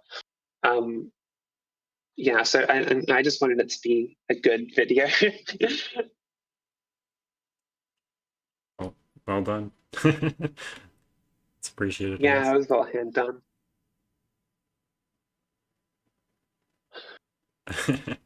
um, well, we've established which Pokemon you identify with, but if you were a unique rule set, which one would you be? Oh, I feel like it has to be. I don't know. It's probably going to be the Dynasty rule set, which is sort of used for a bunch of shading puzzles, and that is shade some cells so that no two shaded cells are orthogonally adjacent, and all unshaded cells form one orthogonally connected area. Like there are so many different puzzles that I love which use that rule set. Like I could just list off and like probably 10 of them, which are brilliant genres, which use that rule set. So I feel like that's the one that comes to mind immediately. We have 2 questions from chat, which are decent questions, so we'll ask them. Belsita asks, where does the name Shye come from? So Shye was the name that I chose when I started transitioning. And then recently I sort of expanded upon it to become Shye, which is sort of a mixture of my name with Ayahea, which is a variant of Hayawake. yeah, it's just when I was first transitioning, I for some reason I didn't want to pick like a super standard name. Like I could Mhm. have picked like Emily or something was a name that I was liking. Um, but I wanted to be weird and quirky and different. So, oh, you got a cat! I just noticed. You got a kitty. um, but yeah, I ended up choosing Shy for some reason. I don't know. I just liked the name, the sound of it. Has a nice ring to it. Um, I would have been like 16, 17 at the time, so I was still kind of young. But yeah, I've stuck with it. I feel very comfy with the name. Yeah. yeah, Jovi definitely needs to establish that you guys aren't dating when she says things like it has a good mouth feel. Like what? Okay. Rockret Zero also asked, would you change any advice from the setting video of Valtori now? I feel like I wouldn't change the advice. I'd do a better job at explaining it. Now that I've made more classics and they have more wisdom, I'd be able to Mhm. just better sort of explain everything. The general sort of advice from that video, I think, is fine. It's good. It's good advice. I just feel like I could do a better job now. But Okay. like that's always the case. Like the more Yeah, you learn, the more you sort of look back on those old things and you think I could do that better now. Um, definitely. honestly, I can't remember all of the advice from the top of my head in order to pick out something specifically to change. Yeah. Yeah, I mean, it probably would have taken you many more weeks if you had waited. You could still be working on it now if you if you really wanted to be. So, I could make an updated version. I don't know. yeah. Maybe. I mean, for example, it's almost it's coming up to a year, or not quite a year, but close to like at least 6 months since I interviewed Fistmafel, and he said that he's been working on a setting video, Cool. and Oh, it's wow. it's it's been almost half a year, so he's definitely taking his time with that one.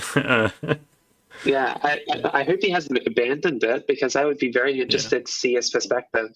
Because Vistamaville has a very unique approach to making Sudoku. Like he's yeah. very much so a part of the variant Sudoku crowd, but Hmm. I feel like he's got that sort of old school kind of edge to him. Like he's got that sort of like grew up with pencil puzzles kind of feel to the stuff that he makes. Like a similar kind of feel to people like Bastian and Sam and uh, setters like them. His puzzles have a similar feel, even though they're a different kind of style. Yeah, So I'd be very, very interested to see his perspective definitely. on how he approaches making stuff. Yeah, it's like specific examples for sure would be awesome Yeah, to see. absolutely. Um, uh, how do you get your puzzles tested? Is it still all public, or do you have like a group of private testers? So most of the time I just ask Joby because she's always interested. She's always down for that kind of thing. But yeah, I rarely actually use the official testing channels in the Discord anymore. Like if I need something tested, um, usually I'll just throw it in the voice chat because that's where like my friends usually hang out, and I know that they'll be down to solve it. Um, I don't really need a lot of like uniqueness checking a lot of the time because I've gotten to the point where I have either the software for it or I'm just confident in my logic. Um, so I don't need to worry too much about making things unique. I'm more just looking for uh, feedback on like the flow and the fairness of it. So that's why I just ask my friends, because I know they're gonna, one, be interested, but two, they're gonna have the most insight for the kind of feedback I'm looking for. The CD back alley testing channel. Yeah, that's the best way to describe it. It's kind of funny if you're new and you send a puzzle in there and you're like, please test it, then people will be like, oh, go to the testing channel, go. But if someone's like very experienced and they send a puzzle, like everybody will be like, oh, solve that, solve that, solve that. Like, yeah. Anyways, I don't know. It's a whole different kind of culture. yeah. I loved the whole voice chat culture that we have. Like there's a specific group of people who frequently use VC1, who I'd say are like some of my closest friends in the puzzling community, and I just love how relaxed and chilled out it is there. I don't know. It's just a really nice place to be. Where is this question? Oh, there we go. How often do you go looking for puzzles to solve, and where do you look for them?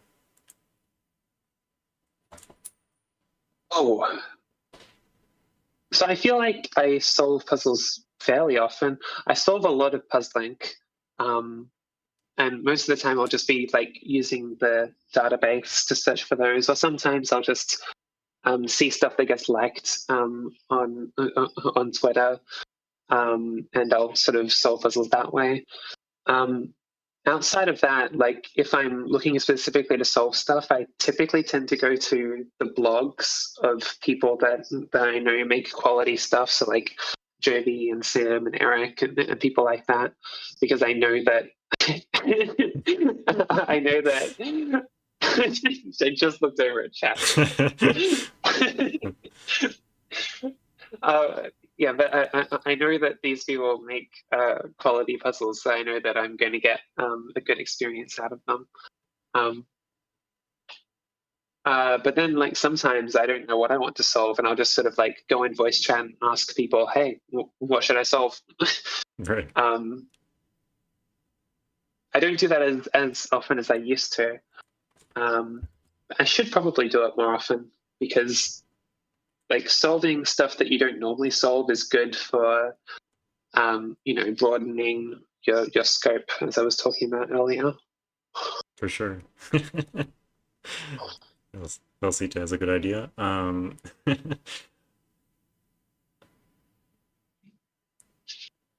What usually makes you want to solve something versus not want to solve it?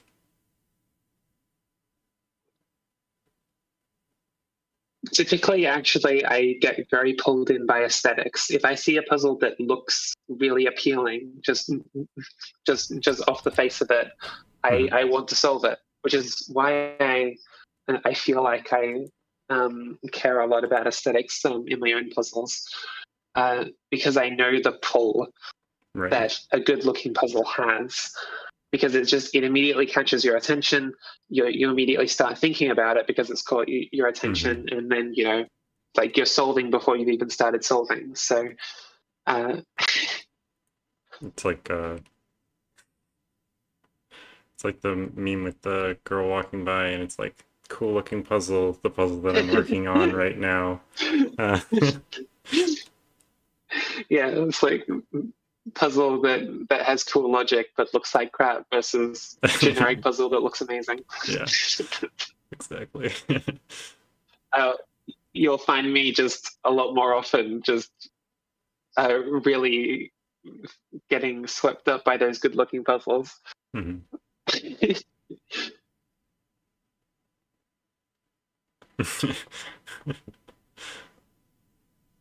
Okay, let's do the rapid fire questions because we're somehow approaching the 2-hour mark rapidly here. So let's rapidly answer some questions. So one answer the other as quickly as you can. Local or global deductions? Local. Coloring or good lifting? Good lifting. sorry to all the coloring fans. There's a place for it, but I prefer good lifting. Simple or complex? I feel like I gotta say complex, but I like simple stuff. Complex. Okay. Geometry or arithmetic? I still to this day do not understand what geometry fully means, but I don't like arithmetic either, so I'll say geometry. Okay. Pempa or F puzzles? Pempa. Sorry, F puzzles.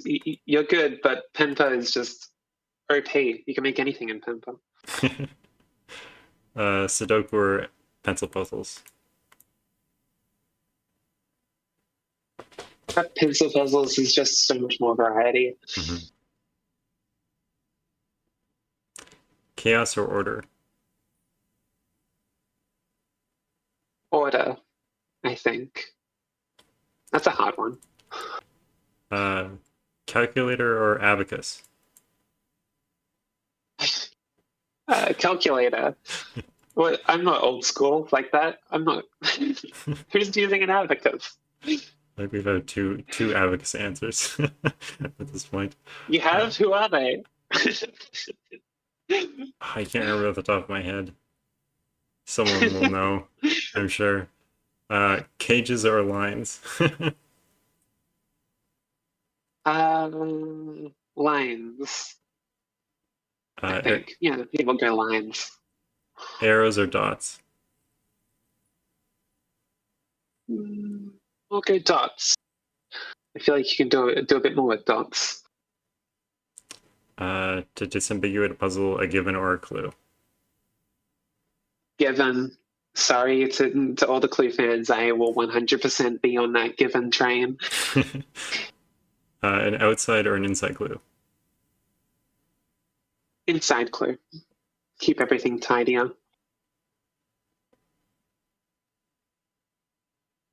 Shading or loop? Shading. Shading all the way. Good or evil? Good. I feel like, yeah, good. Lawful or chaotic? Oh. I'll say chaotic for fun, but I could go either way. That's funny. You said order before, but now it's chaotic.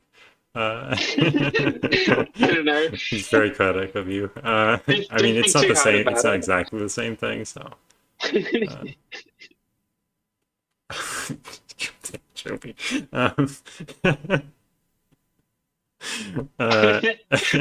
Shut up! Oh my god. Is there anything that you see other setters doing that we're out of the rapid fire, by the way? Is there anything that you see other setters doing that annoys you? Do you like have a puzzling pet peeve? Oh, I feel like my biggest pet peeve has to be just adding in a new rule just for disambiguation. That kills me. You're changing up the entire rule set. You're adding in something new just to clean up the ending of it. Like, come on, you've got rules already. Use the rules you already have. Like, that has to be like my biggest pet peeve. I just. It kills me every single time. I know that it's something that a lot of particularly setters who are new to the puzzling community will tend to do. And I can't really fault them for that because they're new to setting, right? But I feel like, if you've made a couple puzzles, you kind of know what you're doing. You should kind of move past that. I don't know. Annoys me. Sorry. I'm also not on the single black dot train with you. Yeah. I don't think that's good. Curved data is beautiful.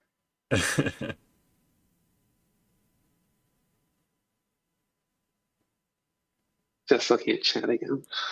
Yeah, me too. Trying to understand the curved data points. Do you have a environment that you prefer to set in? Like, can it be noisy when you're setting, or do you like need silence, or do you need music? I 100% listen to music while I make puzzles. I usually listen to music very loudly and drowning out everything else. It gets me in the zone. Uh, yeah, I feel like if people like listened to the kind of music that I listen to while I'm making puzzles, they'd think, "How the hell can you focus while you're listening to that?" But I don't know. It just helps me. Interesting.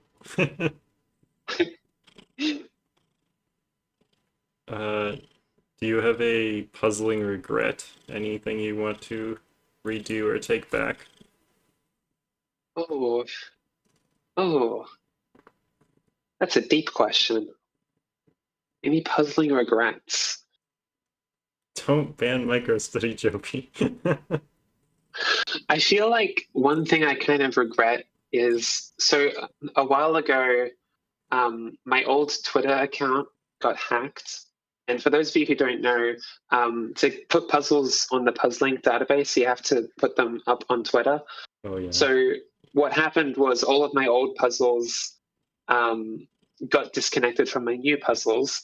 And something I kind of regret about that is like they're not all in the same place like they used to be. Like I wish I kind of focused a bit more on trying to recover that account instead of just abandoning it. Right. Yeah, I'm pretty sure at the same time I also abandoned my old Discord account because I was worried that it might get hacked as well. I was just, I'm going to make a new one. And I just feel like it would have been nicer to keep everything in the one place. I don't know, puzzling regrets, that's a hard question. But yeah, that's something that comes to mind immediately. I love your cat. Thanks.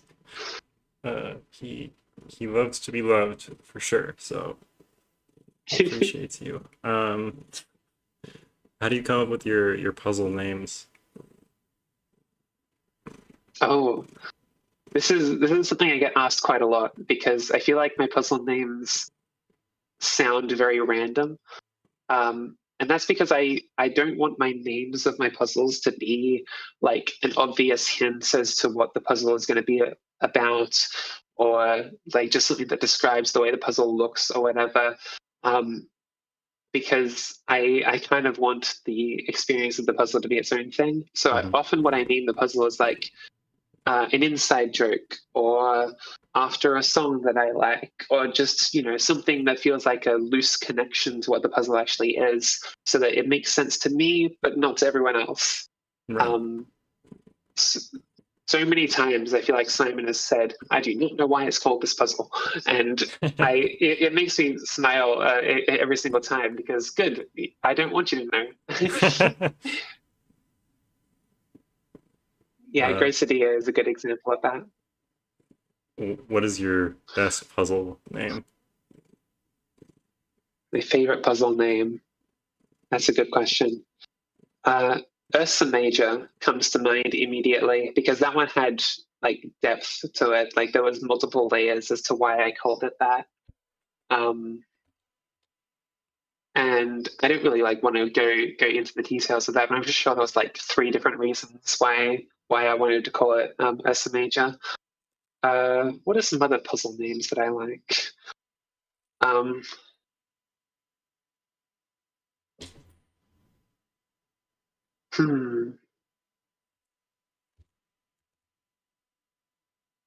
don't know.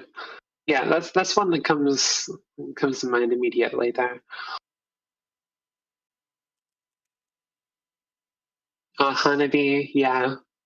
The name for that is kind of important though because it is what inspired Fireworks, which is now its own whole deduction and everything.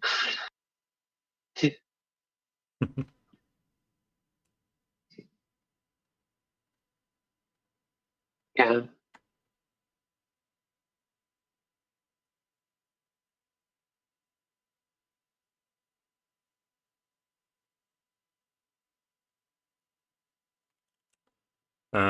Talk a bit about the most recent puzzle you set and how did you go about doing it and Mhm. what was it? The most recent puzzle I set. So I haven't actually been setting as much as I used to because I've been like moving and everything. What was the most recent puzzle I set? The most recent puzzle I set that is public that everyone knows about would be the supersized tupper that I did for Gap, which was kind of fun to make because I was on a irregular shaped grid and it had a bit of like a theme to it. Yeah. What is the most recent puzzle I set that hasn't been shared? I think it's. Let me go to my folder that has everything. I've folder. Oh, I have to make a whole bunch of guide errors. I have made like maybe 5 or 6 guide errors Okay. at this point, and I'm just obsessed with this genre. Oh, Joby talking about FMK. Okay, see, I did name a puzzle "Fuck, Marry, Kill," and it was half a joke, and so the reason I called it that was because what was it? The exact reason? Like I was kind of like dared, I think, by Joby to actually name my next puzzle that, and I was just expecting it to be the name for like some puzzle that didn't matter, but the next puzzle I made was something that was actually really important, kind of like it was like an actual meaningful puzzle, and I was like, shit, I need to stay to my word and actually and actually call it FMK. Yeah, yeah, she dared me to actually post it on the forum with the puzzle name as like actually "Fuck, Marry, Kill" because no one swears on the forum because that would be funny. Right. But I didn't have the balls to do that because everyone there is so nice and like and sweet. Like I feel like, well, I don't know, like not everyone is nice, but most people there are sort of like. They're kind of innocent. Right. They don't really swear as much. I didn't want to be like a kid coming in with like cool edgy swear word puzzle. I'm an absol kind of edgy vibes, Here I come in with my Absol energy.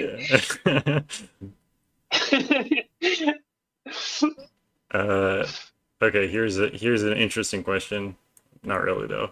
What's a question you want to be asked, and what's your answer to that question?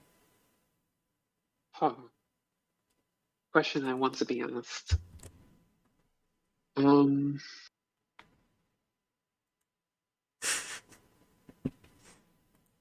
imagine this is like a question that pertains to puzzling in some form. Yeah, I think one person has asked a question not related to puzzling, but yeah, definitely it's preferred. What is the question I'd like to be asked? Shit, I don't know. What do you want to talk about? So I'm normally a very sort of go with the flow Right. kind of person. So like, I will. I'll typically just sort of answer the questions that come my way. What's something I want to be asked?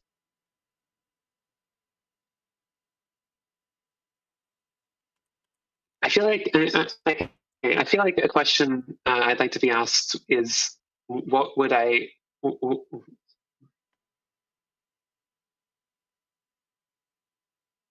How do I word this? What are some puzzles that I wish more people tried that I made? Would be a question I'd like to be asked. And I'm not sure if I actually have an answer for that, but that actually no, I think I do.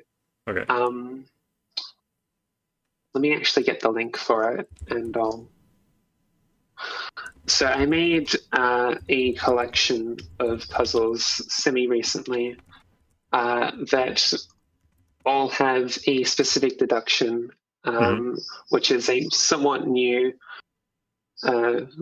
kind of thing. And I'm really proud of this set. I feel like every single puzzle in the set has its own unique kind of approach to this deduction Uh, sort of thing. sorry, Each one sort of stands out, Discord and just a lot decided. of time and effort went into making it, and not much people have tried it. So that is, something I wish more people would take a look at, I guess. Right. Thanks, Judy. Where did you send the link to that? I posted it in the chat. Oh, you're frozen. Yeah. Am I frozen? But I Okay. yeah, and now I've disappeared. Yeah, I looked in Discord for just a second. Okay. So yeah, I posted a link. It's called Anti-GSP Sudoku Collection. It's a very creative name, I know. It's 4 puzzles. They're all focused on something called anti-GSP. I won't explain what it is, but as you solve them, you'll sort of work out the trick, and hopefully work out the different ways that this trick can be applied. Yeah, I'm really proud of that set. I want to make more sort of complex puzzles that come in sets like this. I feel like that'd be something kind of cool to explore in the future. Without spoiling it, is that kind of yeah, chat seems to have eaten it, so maybe send the puzzle to me or Joby to post, or someone who's mod. Okay. Is that kind of like Antidote, where you're trying not to GSP? It is. Okay. Yeah. So Antidote was the first application I came up with for this deduction, but then not long after, I realized that I can apply it to classic Sudoku, and that it can be applied in more ways than I initially thought. There. Thanks, Jody.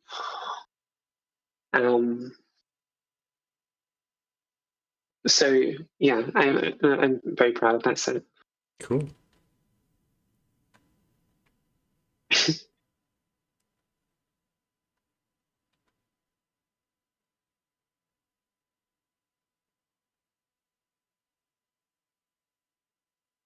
Yeah, there's only 4 of them.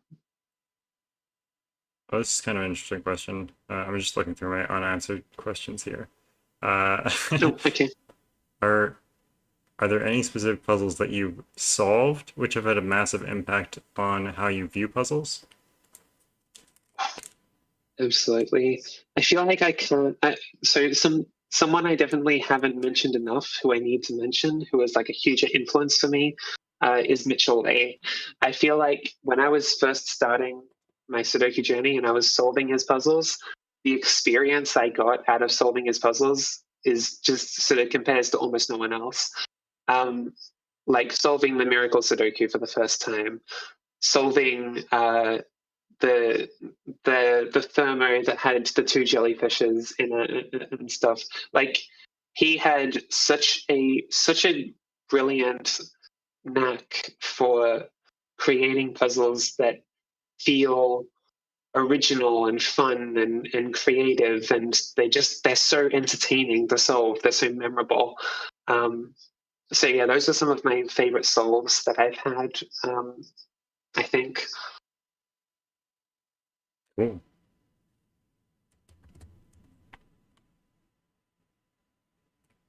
Yeah, I wish Mitchell Lee would come back to Sudoku, or at least puzzles in general. Doesn't have to be Sudoku. Yeah, he's kind of vanished a bit. Yeah. And he left on a cliffhanger because he was working on the fractional Sudoku thing. Right. Yeah, the fractional Sudoku paper, and now we're just sort of waiting on that, I guess. Well, he said he would finish it. He never said he'd share it if he did. True.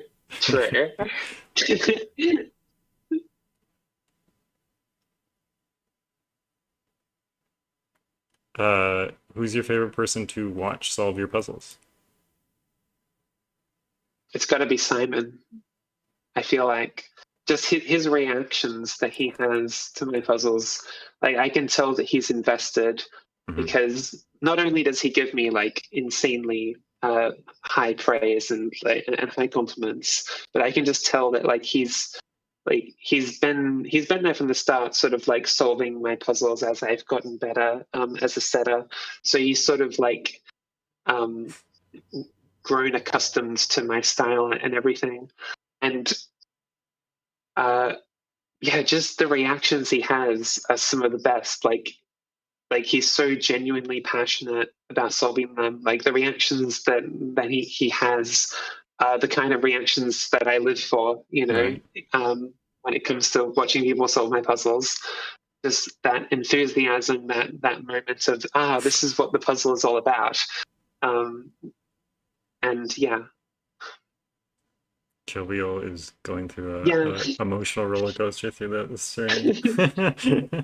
It does kind of feel like Simon has grown up with us in a way, because yeah, he solves all the puzzles as they come out. Like he's been with this community, like with us this entire time. Same as Mark. Like they've both been a part of the community as much as we all have, and they've been solving all of our puzzles. They've been solving my puzzles, your puzzles, everyone like in chat's puzzles if they've had features.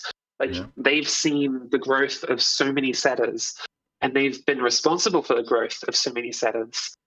But yeah. Shout out to CTC. Shout out, obviously. Like there's a reason like we're still sort of all together, like as the community that we are. It's not just that we're all friends, but like we kind of have CTC as like that sort of anchor. Yeah. Big group hug. Virtual group hug. Big group hug. Big group hug. Well, anyways, we're at the 2-hour mark. That flew by, and we did get through like a lot of questions. So did fly by. Yeah.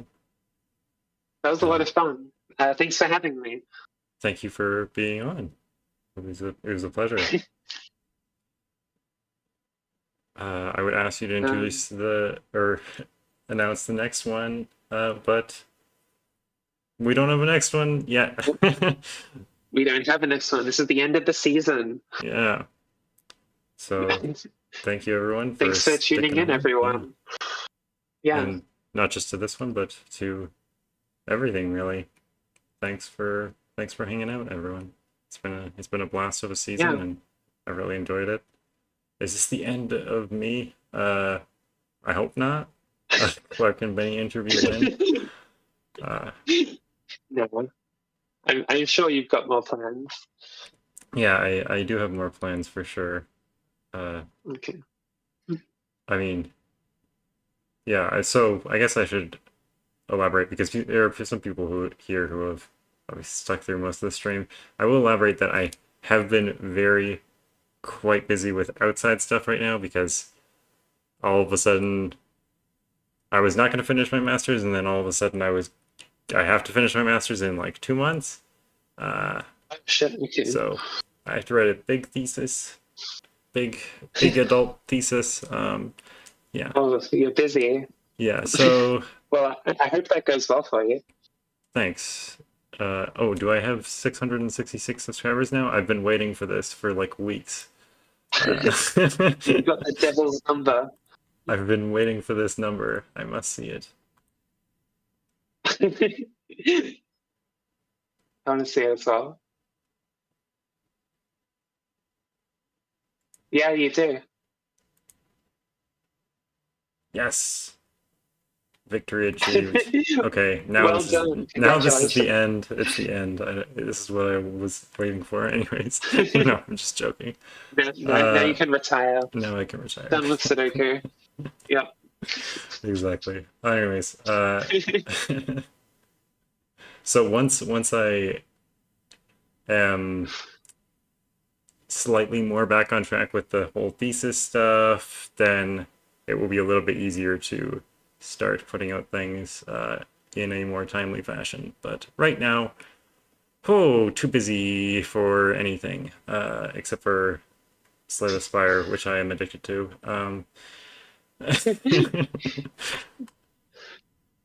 Anyways, Can never yeah, have enough of a good thing. exactly. But yes, I will see you all hopefully soon in other forums. And thank you again, Shye, for this lovely interview. And I hope Thank everyone you for having me. has a wonderful week ahead of you. And happy Victoria Day tomorrow to all Canadians. I love Happy holidays that are Victoria Day. just here, so then I look like a fool. Nice. Anyways, goodbye everyone. Goodbye.